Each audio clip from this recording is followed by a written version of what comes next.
Let's go for a run with the Managing Director of Thameslink. Alright, so we're here at Bickley Station. We are with none other than Mr. Tom Moran. Tom, for people who don't know you, who are you? I'm a full-time Managing Director of Thameslink, which is why I'm here today, but I'm also a really keen runner in my spare time. I did say Crazy. yes before I realised quite how far the run would be, so we'll be checking up again in 11.5 miles, I think it is. It's fine, it's just a short 18 kilometre, it's doable. Are you all ready? Yeah, let's go. Let's go for it, let's do this. 3, 2, 1. Perfect. Have you started your Strava? So Tom, here we are, first station, Bromley South. What are your thoughts so far? Well, I've kept up with you so far, which is a good start.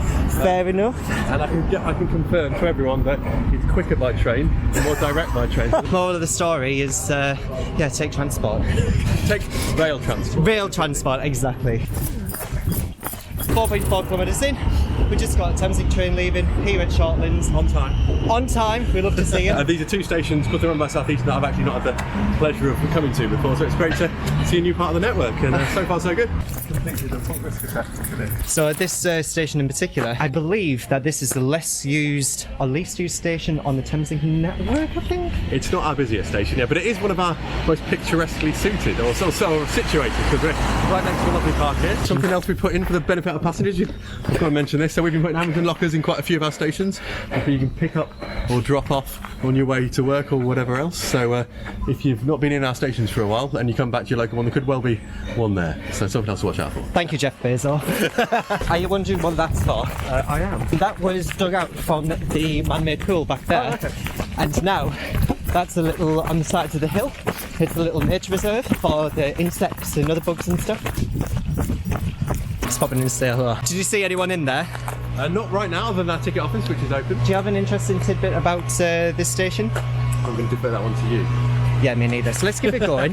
Bellingham Station. Catford. So we're tempted back in the tube map, so you must have seen an increased number of passengers on that. Have you seen much of a change I within think that? the obvious point is that it came in December 2020, which is right in the middle of COVID lockdown. Of course, yeah. You can't do a like-for-like comparison. But we've definitely seen far more people using those interchange stations, places like Finsbury Park, places like Blackfriars, places like London Bridge, and also these stations here in South East London. Yes. Because simply you look at the map and it's there. And that was obviously why we were so keen, and so a lot of the travel consumer groups were keen to get it on there. Whether you're a Londoner or whether you're a tourist and don't know the city so well, if something's not on there, it's obviously a bit of an ask to assume you'd guess it was there. That's right, So yeah. simply showing it gives people more options. They can use the travel card or whatever else. Little community place in the middle of Crofton Park. So this is literally a park within Crofton Park? Yeah, you don't have to come into the station or buy a ticket to come in here. It's a part of this community, it's part of the Crofton Park community. The next station ticked up, so this is Nunhead. So far so good. A part of me is thinking, like, is this real? Like, is this really happening? And yeah, it is. Quick little stat update, so 15.03 kilometres in, we've made it to Peckham Rye. Now we've got one station left until we get to Denmark Hill. Going on to the last station of the day, we are approaching none other than Denmark Hill, where, Tom, do you just want to fill us in on what sort of things are occurring at Denmark Hill Station? Well, what isn't happening at Denmark Hill? I mean, I was really keen that we ended the run here, because it's a bit of a jewel in the crown of the network in this part of the world. We've got just to our left a huge new investment, which is a new access to the station, new gate line, all about responding to the massive increase in customers we've had coming in to use Denmark Hill over the last 10-15 years or so. And also Denmark Hill is a really important station. It's got 2 hospitals just here, so when most people were stuck at home, lots of key workers were still using our station to make sure that they could get to work. So it was really important that we could still deliver that service, and it was one of our busiest stations last year. Should we grab a cuppa? Let's do that. Let's do that. Shortly after finishing the run, I had a few questions of my own to ask Tom. So Thameslink being back on the tube map after 20 years, how does it feel having it back on the map? It feels great having Thameslink back on the tube map. It's something that we've been trying to make happen for quite a while. I just think it makes a real difference to Londoners, because the obvious point of having all of our stations, all of our lines right across London, right there next to the existing tube, on that iconic, piece of London wall art, is something that we're really, really proud to see. The original one was just from like Kentish Town down to London Bridge and Elephant and Castle. What's it like having even more of the network represented on the tube map? What you see if you were to look at, as you say, that old tube map that had Thameslink on it over 2 decades ago, is just how much Thameslink has grown. So you can see our routes up towards Bedford, our routes up towards Peterborough and Cambridge, and then particularly, here we are at Denmark Hill, all of the routes that we have across South London and particularly South East London that connect with so many of our different lines, much of the overground network, the tram network. So it just really opens up so much of London to people, whether they're, they've lived there all their lives or they're here for a holiday and just need some help finding out how they can get around. Was Thameslink always planned to go back on the tube map, or was it due to the pandemic that was like a catalyst for it? There was always a really strong coalition of support to get Thameslink on the tube map. A lot of customer groups are really keen on it, but I think it's fair to say that COVID gave it an extra push, and what it's really helped in relation to COVID is that it gave people different travelling options, so it helped with social distancing. And I think what COVID's also done is it's really brought all the different transport networks and organisations together. So we're working even more closely with TfL than we were before, and this is just one example of that. I know we mentioned about the pandemic being obviously one of the reasons to encourage like social distancing on the network. Is it going to be a permanent fixture of Thameslink being on the tube map? I'd really like it to be. It's not my decision, it's a decision for TfL who owns the map, but I just think it makes a hell of a lot of sense, and the feedback's been really, really positive. So, to be honest, I can't see a really good reason why you would remove it, so fingers crossed, and as I said, it's working really, really well for everybody. Obviously we were running together from Bickley over to Denmark Hill. Is there any section of Thameslink or the tube map or anything that you would run in particular?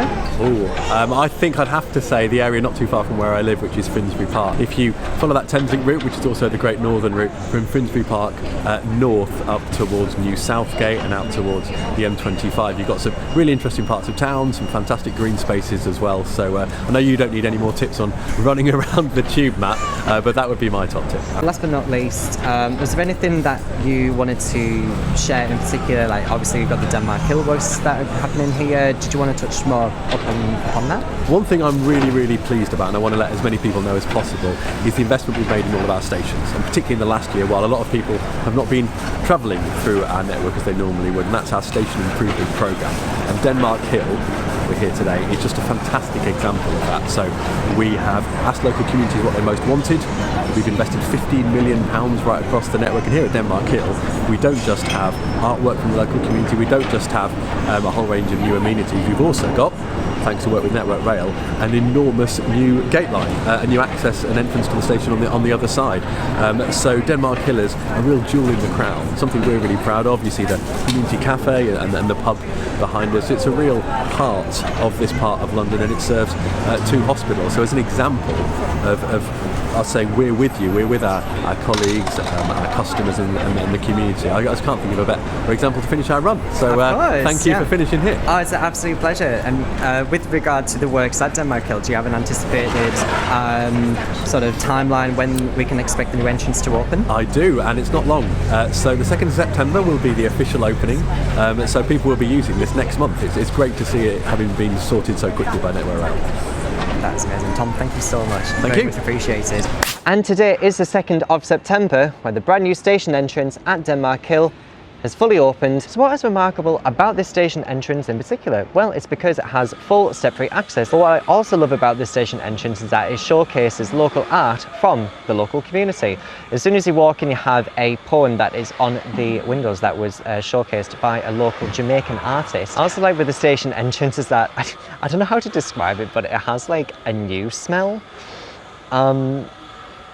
Yeah, I don't really know how to articulate that properly. So next time, if you're in the area of Denmark Hill, check out the new station entrance that has just opened. But on that note, I want to say a massive thank you to Tom Moran as well as the team at Thameslink for making that happen. I am so grateful. Thank you so much. And I have actually been thinking about having like a run-in with series, because if I'm not mistaken, I think Tom was the very first guest that I've had on this channel, which is absolutely insane. But if you do want to see more of that, do let me know. But on that note, thanks again for watching. I'll see you next time for Underground. Show your support to the channel by checking out the merch store, link in the description, and subscribe for future videos.